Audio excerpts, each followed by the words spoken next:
me your strategy. Beating the slowest and the fastest algorithm. Adding a shape to the most original origin. We got the chemistry. Always pushing forward. Always pushing forward. Is technology getting the best of me? I don't want to be a person without personality. We're going to do a little bit different today. I'm actually changing the theme music. I didn't tell you guys about this, but and not that you necessarily listen or care, but I have my guitar instructor has a band, and that's where I first met him. And he gave me permission to use one of his tracks. I asked him a long time ago, like a year ago, if I do any tech oriented podcasts, if I could use one of his songs. So you'll have to listen in when this gets mixed, and I'm going to have the intro music is going to be his instead of mine. So that'll be a little bit different. But we're going to be talking about operating systems, which sounds nerdy right out of the gate. But what that is platforms. So with me are two of the smartest people I know. So I'm going to probably be quiet uncharacteristically. I have David Snopek, who is I work with every day. Every morning I have a call with David, and I'm constantly awed by what David is able to do. He's co-founder at myDropWizard. That's where I work with him. He's an indie game dev. He just debugged a Mac issue for Steam. I shouldn't say for Steam, but for his game on Steam, and it works great. So he's now my favorite Mac developer, and Drupal security team member. Like, it just goes on and on. So thank you for being on, David. And then I also have. He happens to be my brother, but in spite of that, he got all of the genetics, and I routinely call him King of the Nerds, Eric Christenson. He's the founder of the local BAM group, he calls it, which stands for Big Data, Advanced Analytics, Machine Learning. I have to read it off my notes because these are all above my head concepts. And you're also the manager of Advanced Analytics at Schneider International, the big trucking company in Green Bay. Did I get anything wrong? I don't think you got anything wrong there. This is the first time I've not gotten... yesterday I had somebody on, and I pronounced her name wrong. So, this is I'm an amateur. So this time you got my name right. Yeah, right. I've had a few years to practice. Yeah. So I'd like to jump right into it. So the reason this sort of came up for me is there was supposed to be next Tuesday, theoretically, a big Mac launch from Apple. With some new MacBook Pro computers, and I thought it'd be a good time to kind of tell people who don't know about what does that even mean, that there's the new Mac. What do these different platforms mean? There's been a big increase in usage of Chromebooks, obviously, with the pandemic. What does that mean? I know certain people that they use these things day to day. They understand, or maybe they don't even understand. But I think other people, they don't. So I'd like this to be like one part primer, one part buyer's guide, and maybe just some opinions thrown in as to like what you think, what you use, what you think things are good for, all that stuff. So I'd like to start with Chrome OS, because that's gotten the most, that's been in the most in the news lately. So I'll let Eric start, since I think you actually use a Chromebook like day to day, right? Well, I did for about 2 or 3 years. I bit the bullet, and thought, well, I should give this a try, see if I can replace what I'm doing on my at that point very outdated laptop, and just see how far I could take it. And I was pretty surprised with how much I was able to get done on it. Part of that, though, was due to the addition of Linux support, Linux app support. So I was kind of cheating in a way, but I think for most of my use cases, probably 80%, I was able to do it just with the native Chrome OS. So for anybody who doesn't know, like what is a Chrome OS or a Chromebook? Are those two terms interchangeable? Like what is that?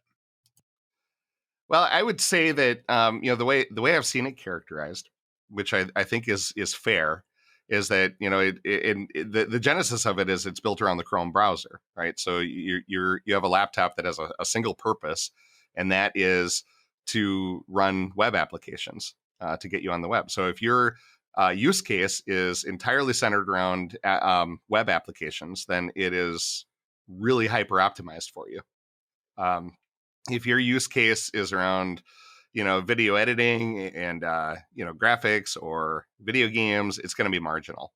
Now they've made some updates in the last several years to add Android app support, to add native Linux support, and so it's becoming more than just Chrome OS, that in the traditional sense. I would say that the use cases of most people's standard use cases, if you're not a developer, you're not a designer, it's going to be fine. It's great for checking emails. It's great for getting online. It's great for accessing anything that can run in a browser. Beyond that, it's not so great. Okay, you have a take on it, David? Yeah, so I have a Chromebook, which I've had for, I don't know, maybe 2 years, which I got primarily because my main laptop is just enormous, and I wanted something, smaller I could carry around. I haven't been able to find as many things to use it for as I would like. I keep trying to come up with ways that I can use it to access my main machine, so I can walk away from my computer and keep doing work or different kind of things. I haven't been entirely successful, but it is great for browsing the web. Just doing Google Docs or writing emails, that kind of thing. And we all have kids in school. So what's been your take on the whole school Chromebook thing? Do you have any opinions on any of that? So my daughter is doing remote learning, and she has a Windows tablet that the school refers to 100% of the time as a Chromebook. It's not a Chromebook; it's a Windows tablet, but they call it a Chromebook. And it serves essentially the same function as a Chromebook would. They only ever open Chrome on it and go on the different portals for the school, and they do everything through Google Meet and different Google applications. But for whatever reason, the school opted for Windows tablets. So do you think that's okay? Like you use it for regular users? Do you think that that's okay for them to use these generic terms, or do you think that there's a problem with the confusion at all? Because I actually think that might be okay for them to call it a Chromebook. I think it's mostly okay. I mean, I guess Windows. I don't know a lot about the Windows tablet. I don't know if it has the same security issues that normal Windows machines have, or any of the sort of deeper configuration complexity that they do. Of course, the one from the school is totally locked down.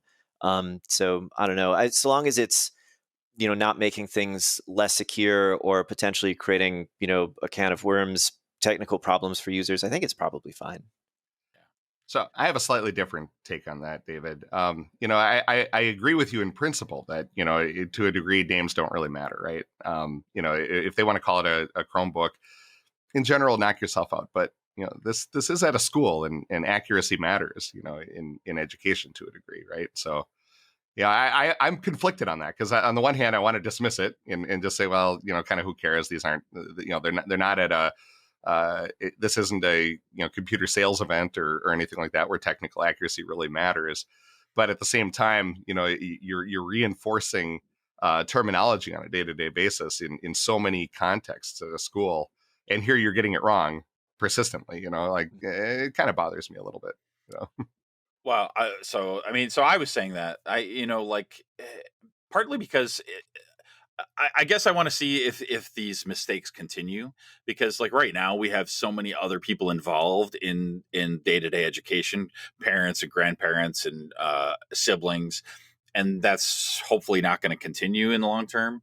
So I'm kind of thinking in the short term, maybe that's okay. I guess that's where I was coming from in that. But yeah, good point. Accuracy matters. And I don't, I like to I struggle with that, right? Like, where am I being pedantic and where am I being accurate? Well, I'd say that's one that I wouldn't, I wouldn't find myself being very vocal about, because it's not something that I strongly care about, but it's something that, grates on me every time I hear it, you know. Yeah. So then since I started with education, and River was showing me her iPad last night, let's roll into that. So, where do you think? So the iPad runs theoretically iPad OS, which is iOS.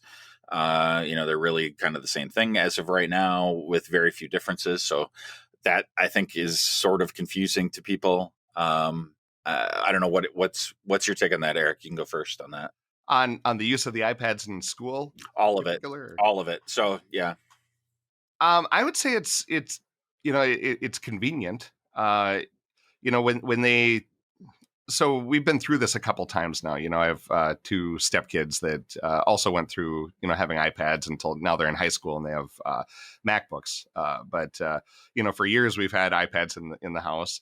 I question the reliance on them, because I know that almost every family out there has struggled with at some point or another with forgetting to charge them overnight, and you're expected to keep them charged above 90% or 95%, something like that, when they go to school in the morning. And that I would say is the number one issue. Waking up in the morning and realizing that something wasn't plugged in all the way, or something. Or you just completely forgot. In terms of what they're getting out of it, I don't know that it's better or worse than any other solution necessarily. It's certainly convenient. It's much more convenient than carrying a bag of textbooks. Whether it's better than a Chromebook, I think the jury's still out on there. They're not using it in some way that's hyper optimized around that form factor. And in fact, in some cases, it would be certainly better, if they had a keyboard and a mouse, because I've seen River's not to this age yet, but they've done presentations using things like Prezi on it. And that's it works okay, but there's times where it's like, well, if you're putting together a presentation, these tools kind of want you to have a mouse. It's okay with a touch screen. I think the rest of it's okay. They're certainly not learning any typing skills that way.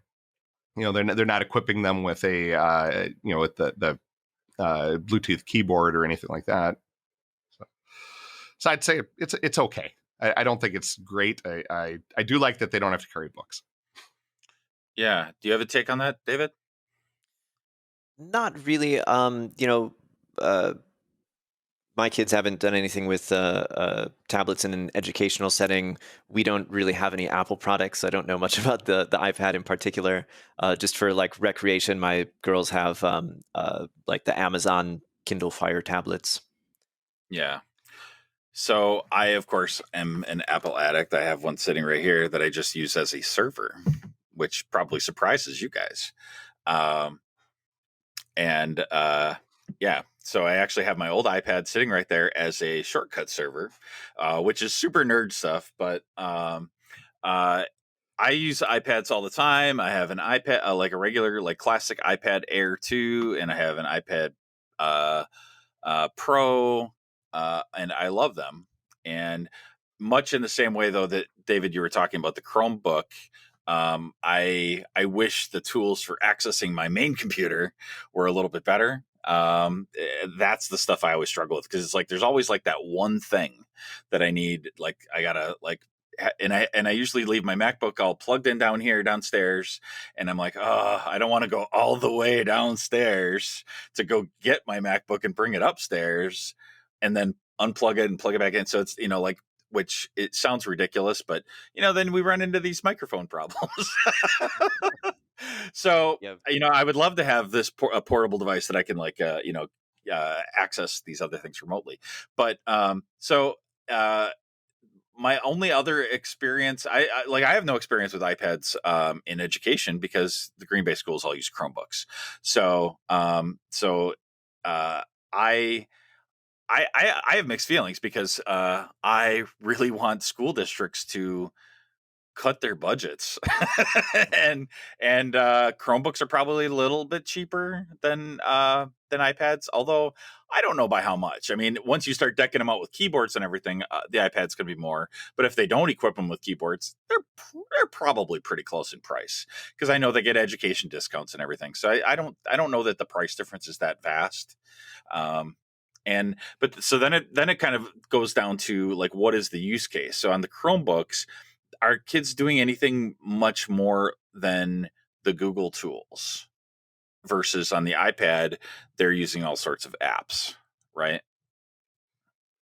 I would say the number one benefit that we've seen, with the iPad this last year has been the video conferencing. We're using Zoom for the virtual classrooms, and it works great on there. You can position it a lot easier than you can say a laptop. You can you have different options for where you're going to place it. It's certainly smaller if you're doing this at the kitchen table or whatever. A lot easier to get a kid at that age to interact with. So like things like silencing your mic. That seems trivial, right? But if you have to use a touchpad to do that, that's hard to train a 5-year-old or a 4-year-old to do. You'd have to sit there and do that for them. Whereas if it's touchscreen, you can train them to hit that button, and it's super convenient. Well, you say 4 or 5-year-old, but so I got a Chromebook to use for this, specifically for what we're doing right now. We're using a Chrome. Well, it's not Chrome. I think we can use Firefox, but it's a web-based tool for doing podcasts. And so I got a Chromebook for people who they all they have is maybe an iPad, and so they can't mess around with it. And the first time I used it, the guy was like, "I'm pressing the button and nothing's happening," and he was pressing the screen. And it didn't occur to me that somebody that was, shame on me, I should have been saying, use the trackpad and click, but I just said click, so that, it is interesting that we have these like, we have mainstream people that are like people our age, right? And then we have the people on the other sides that I think are they're more keyboard averse, I would say. Like where like keyboard and trackpads and mice, like those are scary things to really young people and really old, not really old, but like older people, right? Well, we're training a whole generation of people on touchscreens now. There's so many applications, and even Chromebooks that have touchscreens. So many laptops have touchscreens now. It's starting to, I feel, become the norm more so than just the laptop that you can't physically interact with the screen on. But I would think it's a strong deciding factor in purchasing a Chromebook, whether it has a touchscreen or not. Yeah. So you nerded out right away, Eric, when you were talking about Chrome OS, and you're like, "Oh, I made it so that I could use Linux apps and Android apps, and especially Linux." I think people have a vague familiarity with Android. But I'm not super sure about that, but I think they do. And I just like, I don't know that they know about iOS. They know what an iPhone is. They know what a Samsung phone is. They know what a Google phone is. I don't know how much they know about Android. I don't know how much they know about iOS, the operating system, right? So maybe I should 10,000 foot view. Do you differentiate when you're talking to like regular people? Is it important to make a distinction between the platform and the operating system? What is an operating system to a regular person? Well, I would say when I'm talking to regular people, I don't even get into the fact that it's a Chromebook. I have 3, I would say, general use cases on my Pixelbook, which is sort of a top of the line Chromebook. So I cheated a little bit there too by getting the most expensive one, right? So my experience is different from if you get something that's probably sub $250 or whatever. The 3 general use cases, right? You have the standard, I'm going on to check my email, I'm going on to browse the web. I have 60 tabs open like everyone else in Chrome. That's one use case, right? And the other that I found really was useful on the Pixelbook was video editing. Just simple stuff though, right? So there's an application called KineMaster that I relied on heavily for doing video production for presentations at work and just personal stuff. For BAM, I used it quite heavily, and just using all the built-in stuff, not getting into stuff that you would have to use in the Adobe tools in Creative Cloud. I wasn't doing anything super technical in there. I'm doing some transitions. I'm doing some basic titling and things like that. Really easy to use. So that was a great use case for it because the thing is super lightweight. The battery lasts forever on it. And I thought that was good. And I used the touch screen on that too. So it was a mix of keyboard and touch screen. So I kind of, wouldn't work as well on a non-touchscreen Chromebook. So, that's really specific to mine. The third use case, which, you touched on when I sort of nerded out, is really around software development. So I do a lot of Python scripting, and not so much anymore because I'm a manager now, but, I still do a fair amount of coding and keeping up to speed on Python. So the simplest way to install that was to install the Linux version of it. Now, what's Linux, right? Linux is just the core underlying OS that's behind Chrome OS, really, right? It's primarily a server OS in most people's minds. You use it for web servers out there. I think still something like 90+% are Linux servers, right?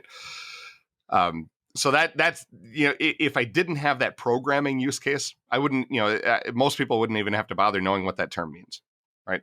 Unless you're actively developing, and probably very specific use cases, because I think more and more there are Android solutions to that you could use too. So can all Chromebooks run Android apps? I actually don't think I don't think so. Yeah, it's like a certain version you have to have or something like that. Is it all new ones? I would say it's probably fair to say define new, right? New in the store is different from, newly released, right? Well, newly released, I would say probably. Well, I mean, if I go to Walmart or Best Buy, like I'm talking to regular people, right? So if I say, go pick yourself up a Chromebook, they're going to go to Walmart or Best Buy and they're going to get themselves a Chromebook. Can they run Android apps on it? Android apps, almost certainly, I would think by now. Okay. Anything in the last couple of years, you could run Android apps, and you're not likely to find something that's like 3+ years old sitting on the shelf at Best Buy. Yeah. I'm not sure on the Linux question. That's really, you're getting into, what the vendor is supplying for the version of Chrome OS. Yeah. Okay. And I think I vaguely recall when I set up the Linux stuff on my Chromebook that it still had like the beta parentheses after it. I don't know if that's still the case, but yeah, there's 3 channels, right? And this is something that was really annoying about my Pixelbook experience. I'm somebody that's really comfortable with these concepts, right? But you have 3 channels in there that you for your software. You have sort of your stable, this is always going to work channel that most people should stick to using. You have your I can't remember what the naming was. You have your beta channel that is like sort of this stuff might be a little funky, but you'll get it a little before everyone else. And then you have sort of your alpha channel, which is the one I, of course, switched to, right? Which is like, don't use this unless you're a developer and you're crazy, right? Yeah, because you never give presentations where you need your stuff to work, right? But I would say the annoying thing isn't that those exist. I think that's great that they expose that, because you certainly want to expose that to your developers without having to jump through a bunch of hoops. And that's an area that they made it really convenient. The thing that's annoying about it is that when you switch between those channels, if you're going from a stable channel to a less stable channel, you're perfectly fine. But if you're going from a less stable channel to a more stable channel, they want you to power wash it. They want you have to wipe it clean and start over. Well, if you're installing, and that's their term. That power wash is their term for deleting everything and starting fresh, right? Yep. Okay. And then so you do that, right? But think about those use cases that would drive you to a developer channel, right? You're programming. You're doing. You're saving local files, which is something that isn't a typical Chrome OS use case. Well, now you said I'm not going to do that. You better have backed those up before you go through that. Before you take that step to going to a more stable channel, because you are going to lose them. So I want to end on Linux, like full bore Linux. So let's shift gears now to Android, which I think it's the most popular by installed base. It's the most popular operating system there is. So explain to me what Android is and what people use it for. Why don't you start with that, David? So I don't know if I can give a really great explanation because I just am not that engaged in the mobile device space. But it is another, variant on Linux, made for mobile devices. It's probably the furthest from normal Linux than you could get, much further than Chrome OS. That has its own special kind of way of doing apps that can run on little devices, low powered. And I mean, compared to iOS, it's open source, and so any of the vendors out there can get Android, make their own version of Android, and put it out without having to pay license fees to Google or whatever. So that's why it's very widespread, and there's a lot of variations between Android from different vendors. And You want to jump off of that, Eric, at all? Yeah. So Android was, sort of the first publicly announced next generation of mobile OSs, I would say. I think it was 2003 about that Android Inc. was founded. And that, it's a Silicon Valley startup. They released this new OS or announced this new OS. They're developing it for mobile phones. And I think it probably took about 2 years. I think it was like 2005, Google bought them and said, let's make that our own. It's, really, I would say it's evolved heavily in that time. The early versions were, buggy and slow, but it's sort of taken a similar path, I would say, at least in my opinion, to what you've seen with Windows and perhaps some other open source operating systems, many of which fizzled now. When you think about some of the like FreeBSD and stuff like that. The early versions of any product that isn't Apple tend to be a little bit more. You got to be a little bit more forgiving. But they took the same path that Microsoft would take with Windows, and they sort of iterate on it until it and keep making it better. And now it's sort of to the point where I think for most users, it's not such a big difference between, most people think of it as a phone OS, right? So if you're looking at an Android phone, you're looking at an iPhone, your experience, you don't really care about the underlying OS. You care about how you interact with it, and whether it impresses you visually and impresses you from a performance standpoint. By performance, I mean like you click a button, you're not waiting for an application to launch for a minute. It should be pretty snappy, and if it's not, you're probably not going to buy that phone. And even within Android, there's variation there. Within iOS, there's variation there in your user experience. So I think for most people, the big deciding factor is going to be, which one do you like the peripherals for better? Which one is going to interact with your other devices better? If you have a bunch of iOS devices already or Macs, you're probably going to have a better experience with an iPhone. I think too, there's what software is available. Coming from the game space, there's will this play the game that I like kind of thing, and the Apple ecosystem is there's a whole lot of things available there that just aren't available on the Android ecosystem. Whereas on the Android, a lot of that stuff is also available on the Apple ecosystem. So what about updates? So one thing that I ran into early on, and I don't know how much this has gotten better, but I have my my crappy little Android tablet that you can see if you look closely. I use mostly as a coffee holder. Although it's not charged now, but usually it is charged, so I can at least turn it on. But I use it like as a book reader, that like I have the Kindle app on there, so because it's a good size for that. But I was rather frustrated when I got it because I knew as soon as I got it, I knew there was already a newer version of Android, but I couldn't put it on there. So has that gotten better? Is that should average users care about that? Is that a security concern? Explain to me, like, as an Apple user, like why I shouldn't be scared to use Android, maybe.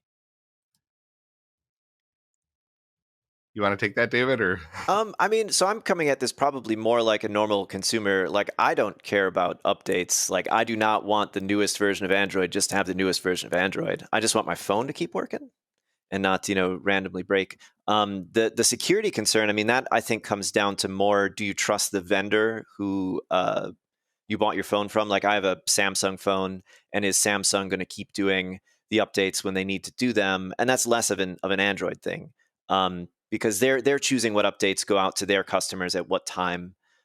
So if you trust the vendor, you're probably going to be okay on security. And then, I don't know, do other normal people like care that they have the newest operating system on their phone? I just know that I just don't care. I would say it has improved, to your original question, quite a bit. It used to be that if you wanted a sort of vanilla Android that was up to date, you had to go through Google.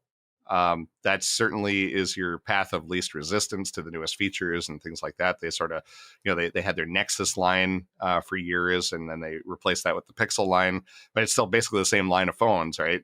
All the new features are going to be, showcased there. It's going to be the experience that Google claims it is there. If you go to a third-party vendor, your mileage may vary. But they have sort of forced vendors in recent years into allowing Google to push updates. They've taken pieces of the OS and said, well, Google's going to own that. That's going to be a separate service that we can push updates to, and not depend on the vendor to keep it up to date, because for years that was terrible. So, but I know there were some like Bluetooth exploits and things like that did impact versions of Android that are, even relatively recently.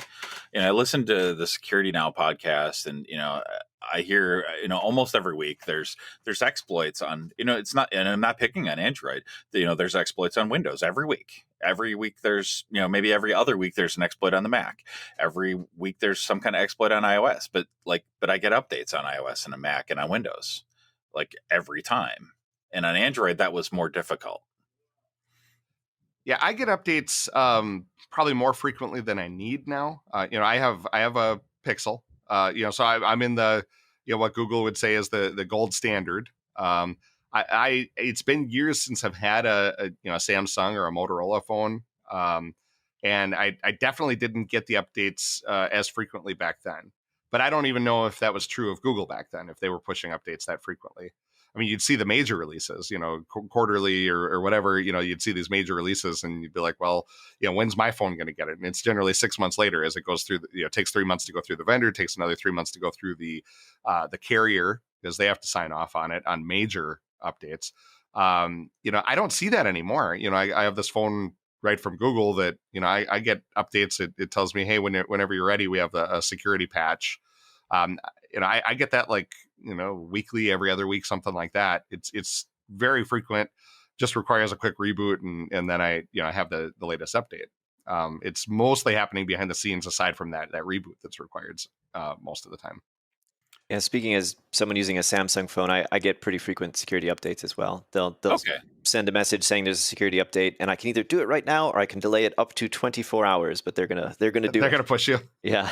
Oh, so that's good. So, what Apple has to end up doing is, they push you with the reminders all the time, but so many people were putting it off, that they ended up saying, you know what, we're just going to bundle the emoji push out. We're going to bundle that with the 0.1 release.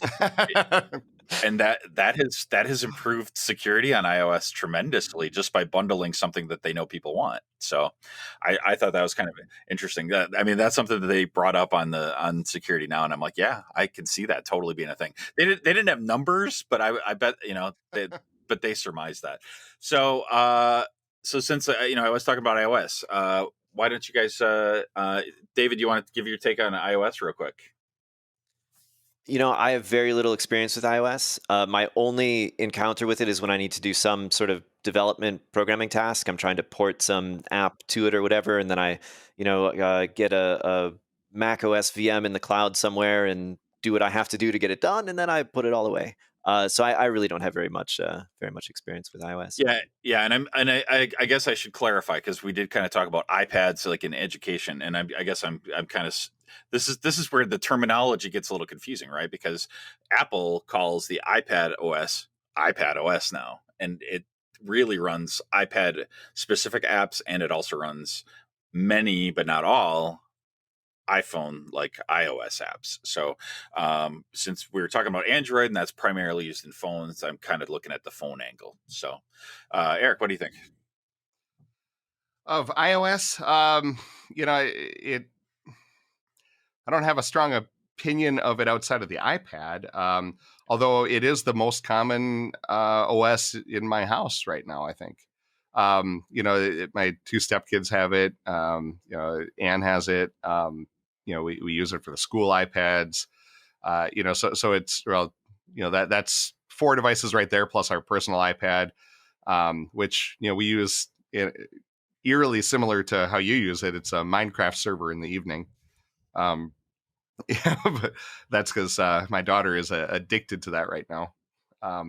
It's fine. It's not something you think about most of the time. You don't think about the OS layer too much. I don't have any particular positive or negative feeling about it. I will say it's different. So trying to find settings there when you're used to the menus on an Android phone, it's different. They use subtly different terminology sometimes for things, or you have to search, or sometimes I have to look it up on a computer or something. Like, okay, how do I do this on an iPad? Most of it's fine. It's similar. You can do all the same stuff, right? You have, if you're trying to adjust settings in the operating system, you're going to be able to adjust the display brightness. You're going to be able to, turn the Wi-Fi on and off. You're going to be able to set the screen timeout, set your lock screen, up. All that stuff is the same across both platforms. I would say the nice thing about iOS is that they similar to my experience with Android on Pixel is that you have the same vendor creating the software and the hardware, right? So they're sort of optimizing it in a way that's very, very tightly controlled, and you have a consistent user experience there. So kudos to Apple for that. I can't think of any specific annoyances other than, just I don't use it as much day to day. So, like doing simple things like, how do I have to remind myself, okay, I had this app open. How do I get there again? It's like, oh yeah, double press that button. That's a little different from Android. The gestures are a little different. I wouldn't say it's better or worse though. It's just something you have to get used to if you're using it. Okay, so you said something very interesting though, that nobody really cares about the OS, and we're talking about operating systems. So of course this seems really academic, but to me, and I guess I'd like both of your takes on this. Like when we talk about operating systems, are we talking about just like the kernel and the GUI on top of the kernel, or are we talking about the app ecosystem and those things? I think you have to be talking about the app ecosystem too, because like in thinking about the difference between iOS and Android, that's like to me really the big difference is this app ecosystem exists over here and this other one exists over there, and I guess maybe that's partly my perspective because I just kind of think of them as 2 separate markets that the app that I'm making can address. If I want to have a certain kind of market and target North America and Western Europe, well, iOS is great for that. Want to target the rest of the world, well, Android. Yeah, that's certainly valid. If you're creating apps, you certainly care. If you're a consumer, you care at the time you purchase it. Does it have enough of what I want to do, right? Mm-hmm. But at that point, I would say you care about the ecosystem. You don't care about the OS. So if you want to say that those are tightly coupled, I could buy that argument. Where can I play Fortnite? Yeah. So, so one thing where this is the to me, and correct me if I'm wrong. Like, so the app ecosystem is different. So, to me, it boils down to there's a few reasons why somebody would pick iOS over Android or vice versa, right? That you are a super nerd, and it's a little bit easier to gain access to the underlying OS on Android. Although I feel like that's becoming harder on Android, and it's always been a little bit hard on iOS. And it's a little bit cheaper to get into Android. You can get lower end phones, and that's cheaper. But then you can run background tasks on Android. And so this is both a good thing and a terrible thing. So when people run into performance issues, they have apps that are running in the background, and this can be a performance problem on Android. But on iOS, certain things that you would want to run in the background, you are not allowed to, no matter how much of a nerd you are. And it's frustrating. So when I said I use this iPad as a server, that's the only app I run on it. I have to run that, and it has to be the front app in order to be active. And that's frustrating. So it's like, so I have this, it's a few years old, but it was an expensive iPad, and it's running one app, so that's very frustrating. So, but otherwise I view these things as being, on the phone level, at this point, they are kind of interchangeable. And especially if you're talking about like a Google phone and an iPhone. Otherwise, it becomes like, if it's like some no-name vendor, then all bets are off. Yeah. All right. So then, I think very quickly, because now we're going to get nerdier. So feel free to nerd out a little bit. Let's shift into Windows a little bit. You guys have both written applications, and of course, we all live in the business world. So Windows is omnipresent in the business world. And understanding that we're going to have some business people listening in, but also people who, are removed from the business world. Talk about Windows a little bit. Eric, why don't you start on that? Sure. I would say that, outside of work, I was primarily in the Linux world for years and years and years, right? But, your employer can sometimes force you into that a little bit, based on, what they've chosen as their technology stack. And that's true anywhere you go. You're going to be, if you're provided a laptop, they're not going to give you your choice of OS usually. And for better or for worse, right? So for most, I would say that the benefits of doing so are becoming less and less. Of controlling, of selecting an OS and sort of sticking to it and tightly controlling the security around it, because more and more is going to cloud-based apps. We're seeing a strong shift, at Schneider to cloud-based applications.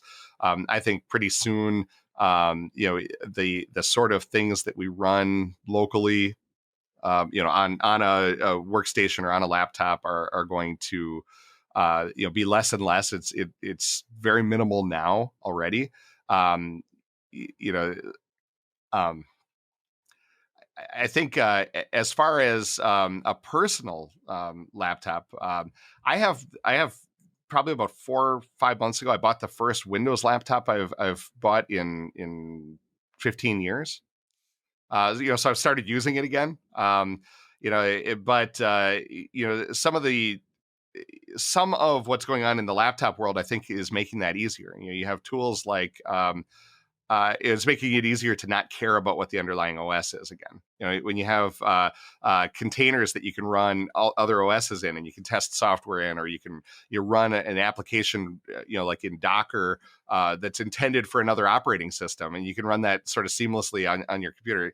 You don't really care. Now you're back to caring more about the features of the laptop and the performance of the laptop than you are about what OS it runs. That said, I do sometimes wish that my laptop was, a complete Linux laptop. I'd be much happier there for years and years. That's what I had, was a Linux laptop. I bought an ZenBook probably around like 2006, 2007. And I wiped Windows off of it right away and put Ubuntu on it. And that was my laptop for years. And I loved it. It performed faster than Windows. But in terms of my opinion on Windows, it's one of those things where, familiarity makes it a lot easier because I'm using it at work a lot. There's a lot of frustrations I have for it because there are things that work differently in the Windows world than in the Linux world that I'm used to. Subtle things around security or just how they're treating things. What libraries are available at an OS level. So development is a different experience. Using it, I would say if you're not a developer, you're probably back to the same questions you'd ask about iOS versus Android. Where can I play my games? Where can I run my Office apps? What am I doing on it that I care about? So that's my take on it. It's not a strong opinion one way or another there. Yeah. What do you think, David? So I have a similar background as Eric. I've been using Linux as my primary desktop operating system since the late 90s. So I actually only had maybe a couple of years period from like 95 to 98 or something where Windows was my main OS. But as a developer and a person who has to interact in the business world, I always basically have to have access to all of the operating systems, right? So I have a Windows machine sitting under my desk I can turn on whenever I need to do Windows stuff. I have a Mac OS machine in the cloud I can log into and do Mac OS stuff there. And returning to Windows, like it is still kind of the primary platform for most business apps, and it is totally still the primary platform for games. So if those are two things that you're into, you'll probably have to have a dual booting Windows machine or a Windows machine around to do them. Windows has a lot of potential pitfalls as far as like viruses and security and all of that stuff. Like it is the primary target and the easiest target for all of that stuff. So I mean, a lot of people are going to have Windows, are going to have to use Windows for something, and you got to be careful because what you click on when you're browsing the web could lead to you having some kind of virus that could then spread out and infect your other things. There's always updates that you really should be installing, but a lot of people don't. And yeah. Okay, so I want to ask two nerd questions. First, what do you? How do both of you guys feel about the Windows subsystem for Linux? Or do you have an opinion at all? I don't really have an opinion. I'll use the Linux subsystem for Linux all of the time. I don't know. It's cool that because Linux is becoming more like it always was in the server world, but as it's becoming more of the development world, I guess I would say, to what people are doing locally on their machine, it's cool that Windows is recognizing that and making it easier for people. But I mean, I don't know. With the way machines are now, it's so easy to run virtual machines. Does Windows really need to give us its own feature for that? I don't know. When I first heard Windows subsystem for Linux, I didn't know what it was. I had to do some reading on it, right? I got a little excited. It's like, okay, here, told you so, Microsoft, right? This is something you got to pay attention to, you got to care about.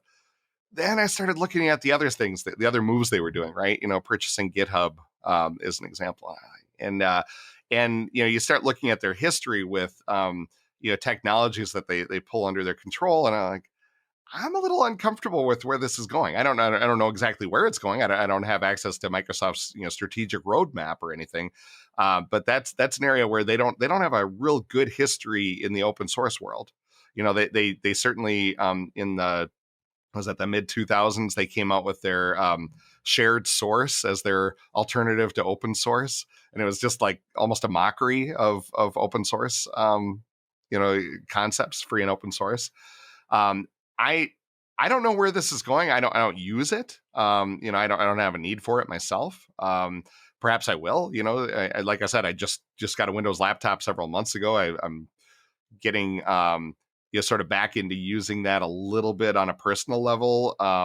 But I lean heavily towards Linux natively. So what does WSL give me?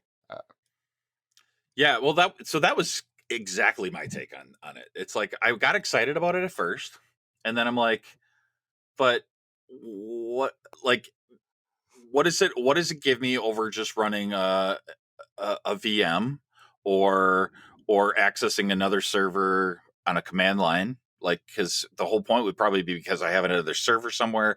It was almost like a tool without a purpose for me. And David's talking about like some development tool change. Like I can understand like some web developers might have some Well, and npm like tool.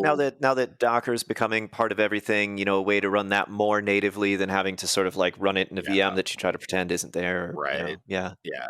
So I mean, I think that's the long game, but I also appreciate what Eric said about Microsoft potentially being classic Microsoft and Mhm. wanting to embrace and extend, which was their classic way of taking things over. And I think they've become a little more friendly neighbors, the friendly neighborhood Microsoft. but that is always a fear, right? They certainly have a better track record as of late than Apple and Google. But that is, that does make me a little afraid. So Is that out of necessity, though? yeah. I don't know. And now I forgot my other nerdy question. I had one other nerdy question for you guys. The how tightly Windows is tied to x86 architecture. And I know I'm throwing out these little buzzwords. I'm in the notes. I'm going to try to explain what all these little terms are that I'm sprinkling throughout, and that we all are, right? So, how do you guys feel about that? As the thing that brought this up was Mac OS, ARM architecture. Android runs on ARM. iOS runs on ARM. Chrome OS often runs on ARM. Windows is sort of the odd one out. And what do you think about that? Well, you left out Linux. Linux runs on x86. Linux runs on both, though. And everything else. Yeah, they're on both. It's very cross. But if you think about where the use cases are, right? Still, most servers are going to be x86 architecture, at least for the near future, right? I suspect that's going to change in some cases, especially when people are looking at power consumption and more niche use cases. But as a general rule, I think we're a few years out from that. People usually have long hardware cycles in server rooms. Like you're dealing with at least like a 5-year lifespan of new purchases. So even if vendors start really pushing ARM architecture for servers, well, then you have you have, say that happens in a couple of years. Well, they're still going to wait to phase out their old hardware first. You're still going to see these x86 machines that are going to slowly be supplanted and only in niche use cases at first. Mm-hmm. From the Linux perspective, though, I think it kind of just doesn't matter because it's been portable for so long. You almost don't notice if you're running on a ARM machine or an x86 machine or a PPC or whatever. As long as the distro you're using has all of its packages compiled for that architecture, it's fine. Whereas Windows might run into trouble in that they haven't been portable for very long. I think they did have an ARM version briefly some time ago and then abandoned it, or maybe it wasn't ARM, maybe it was something else, but. Yeah, them having this huge legacy code base that isn't used to being portable is going to be a whole lot of work for them to make it so. No, they've been trying for years. So they had Windows around the Windows 8 time period. They had Windows RT, and that ran on ARM on portable devices. So the Surface RT, and that was an ARM device, but it couldn't run any Windows apps. So it was basically useless. Like you get Windows to run Windows apps. Back to the earlier conversation, like what is an operating system? It's the app ecosystem, right? And now they have Windows on ARM. They actually call it Windows on ARM, and that has better support, but it only supports in emulation. It'll support x86 64 apps, not 32-bit apps. Which again, that's a huge part of the ecosystem, and unlike Apple, they don't force their developers to come on board. Apple just kind of says, we're done with that. And Microsoft, well, not as much. Here's an interesting question to ask there, right? And this is more rhetorical than anything. But the question that we got to be looking at right now is there a Windows end of life on Microsoft's strategic roadmap? Is there? I'm assuming the answer is yes at this point. When you look at the moves that they're making in the cloud, they're turning themselves into a cloud first company. They're most of their push is developing out what's available in Azure, what's available for development tools, and not Windows development. I mean that they sort of licked years ago. They have really awesome Windows development tools. Kudos to Microsoft for for VS Code and for the Visual Studio line of products. Those were excellent from a developer utility standpoint.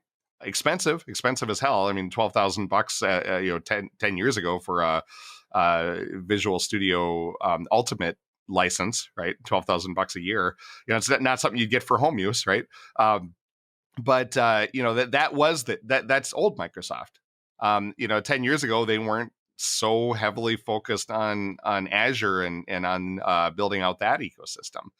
So I really think that strategically, they're looking towards a future where they abandon Windows altogether, because I think they see the writing on the wall. You have Apple dumping them for M1.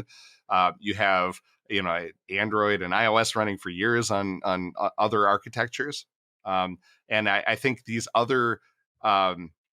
I think watching everyone else say, yeah, we kind of don't want to be tied to Intel and AMD so closely. We don't want, because then that just ratchets up the price of chips, the price of, what could be cheaper silicon if they're either doing it themselves or there's more, competition, which I suspect there will be in the ARM industry, So I think that the answer is yes. I think Microsoft has on their strategic roadmap somewhere, they're talking about let's plan for this future where Windows is not even an issue. We're not going to support that. It's a dead OS. Everyone is using their mobile phones anyway now, and we want to give them ways to use those tools with Azure and laptops. We don't really care. I mean, they're not selling the laptops. They get one little piece of the laptop. They're not selling Microsoft branded laptops all over the place. People are buying Dells. They're buying Asus. They're buying things that run Windows, and they get that one little fee for that license on there. They're not really making a lot of money off of end user laptops. So is that a profitable place for them to focus their attention? I don't think so. I think it's the cloud. Yeah. So unless you have anything else to add on that, David, I want to finish up kind of on the Mac. Maybe a few comments on Linux. I said I want to keep it down there. I have a Mac. Oh boy. So you guys have too much good knowledge. So on the Mac, thoughts on the Mac, and also like on the M1, the change to the M1. What's the M1? You want to start on that, David, since Eric's too giddy about his Mac? I think both you guys know more about the Mac than I do. But the you're the only Mac developer. Yeah, I'm very, very marginally a Mac developer when I need to be, when I have a bug that takes me a week to fix. But so the M1 is in a new chip that's based on the ARM and not the Intel, which means it can run lower powered, potentially faster, and is based on what they've been doing with their mobile devices, with their iPads and iPhones for a while, and it's a new exciting change. I mean, it's been a long time since there was a big shift like this in computer hardware. The world is kind of consolidated to Intel for a while now, or at least Intel kind of architectures, because there's AMD and earlier on there even more kind of clones and stuff. But it's an interesting time, and I think that odds are the ARM based architectures are going to do very, very well. Apple being the first one to kind of push in that direction, but I think we're going to be dealing with a very interesting transition with a lot of diverse, interesting things going on. Yeah, good take. All right, Eric. Well, so okay, I think this has to be said, and I don't think it's I think it's more just amusing anecdotal than anything, but or amusing observation, right? But you had Macs in the 90s that had their Motorola architecture. They had the 68,000 series, processors, and they made they boot Steve Jobs from the company, and they or however you want to characterize that, right? So he's gone. They switch to RISC architecture. They fall flat on their face. They pull, they pull Steve Jobs back, right? They say, okay, come rescue us, right? He says, well, the first thing we're going to do is we're going to throw that out. We're going to go to Intel architecture. I loved those. I loved those they're Power great. PC They're machines, great. though. I had a bunch that I ran Linux on, of course, but I loved those machines. The hardware was great. They had SCSI in them, which the Intel machines didn't have. They were Right. fabulous. They were. Yeah, they were good machines, but they failed miserably with it. They were going out of business, signs being printed. Like they were. So then Steve Jobs. Fast forward, Steve Jobs dies. All of a sudden, they're making Steve Jobs is no longer there. They're going to RISC again. So the question is, how successful are they going to be with this transition without somebody like Steve Jobs to lead the way? He's a very charismatic leader, very, it's a different world, and I suspect that now there's enough of a fan base around Mac that, you're not going to scare people off with an architecture change.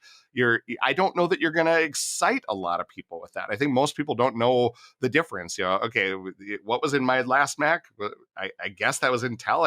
I just read that, and now you're telling me it's M1. Do I care? Does it run does it run Photoshop? Okay, good.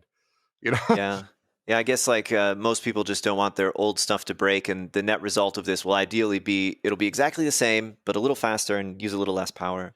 But I think that there's a difference now, though, that the kind of like the innovation on the Intel architecture side is really slowed, and there's a recognition that things like power consumption are hugely important now. So I think even if Apple specifically wasn't doing this, that there's kind of a general industry zeitgeist that's pushing in this direction. Yeah, well, specifically in reference to ARM processors, I think Amazon they developed or are developing their own custom processor for their own cloud servers. So we've mentioned the cloud a lot, and they're moving to ARM on that. Any other comments on Mac OS in general as a platform? It makes life very hard for game developers. Yeah, I was joking about this, and yeah, this thing exactly to that point, right? I bought this out of necessity, a Mac Mini from I can't remember 2011, I think 2012. I bought to that make your game. To make a game, right? To make apps for iOS, because you just can't do it without. Back then, you couldn't do it without a Mac. You need a Mac. I got a Mac Mini. I'm like, okay, what's the cheapest way I can do this, right? And I played around with it. It was okay. I wouldn't say my experience was great, but then again, I'm not in there all the time, so there were some things where I had to relearn how to do basic things on a Mac.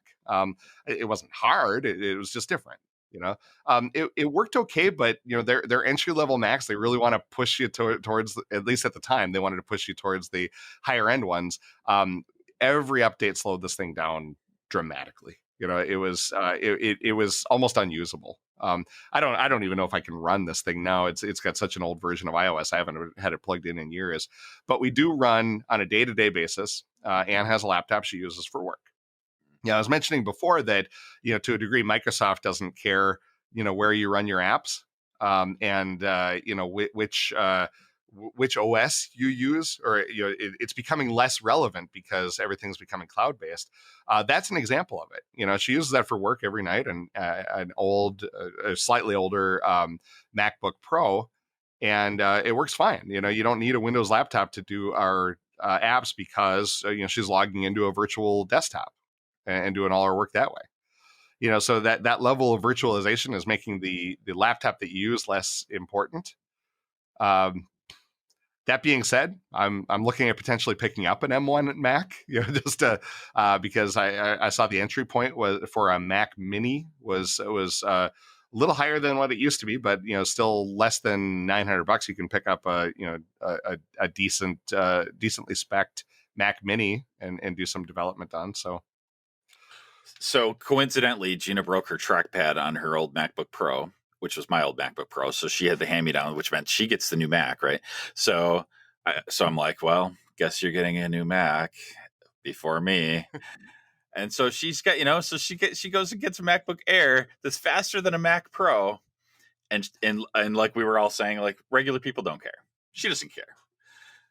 For the things she uses, she doesn't care. She's not doing video processing. She's Yeah, not if it's doing fast enough. I'm like, for me, like her computer would process this video we're doing right now. Her computer would process it 4 or 5 times faster than mine.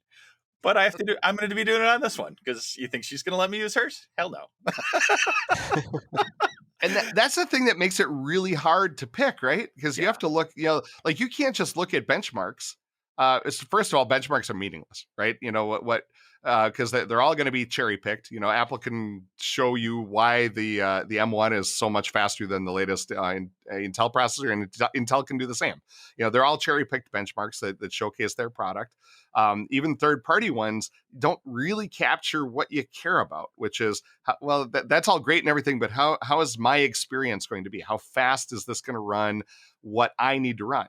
And that gets down to a lot of nuance, right? Because nobody is making the decision on performance between the two platforms. You're not saying, well, M1 is 10% faster, therefore I'm going to move all my Windows apps to this Mac. You're not going to do that. And vice versa. You're not going to say, well, Intel has a faster CPU now, so I'm going to move all my Mac apps over.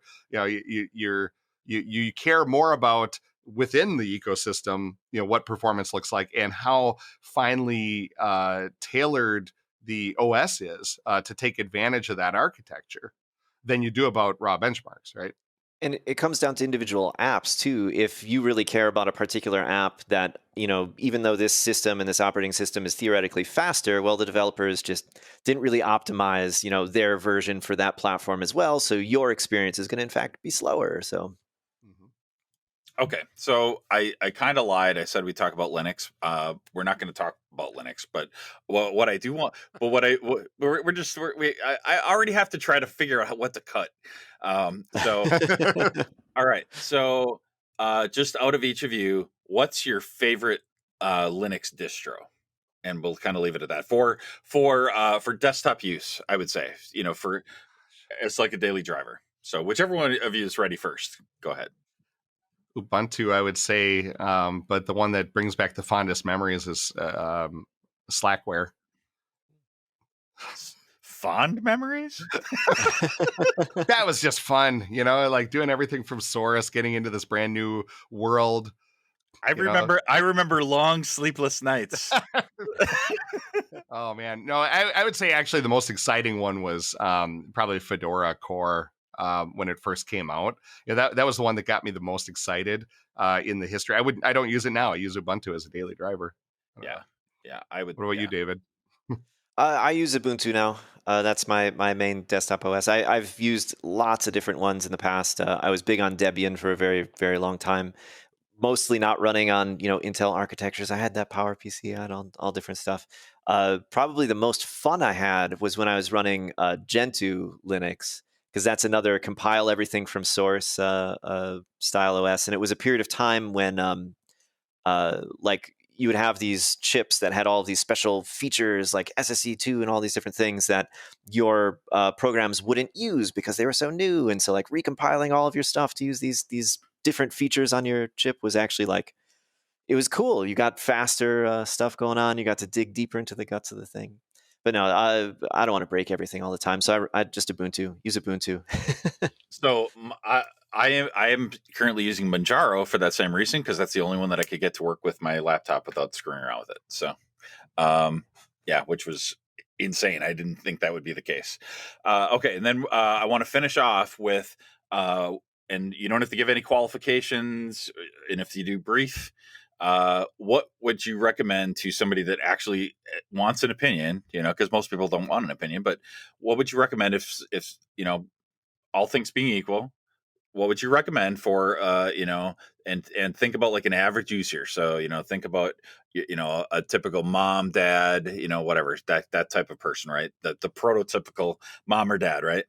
Phone, and then a secondary non-phone device. What would you pick for each of these things? You want to go first, Eric? Sure. God.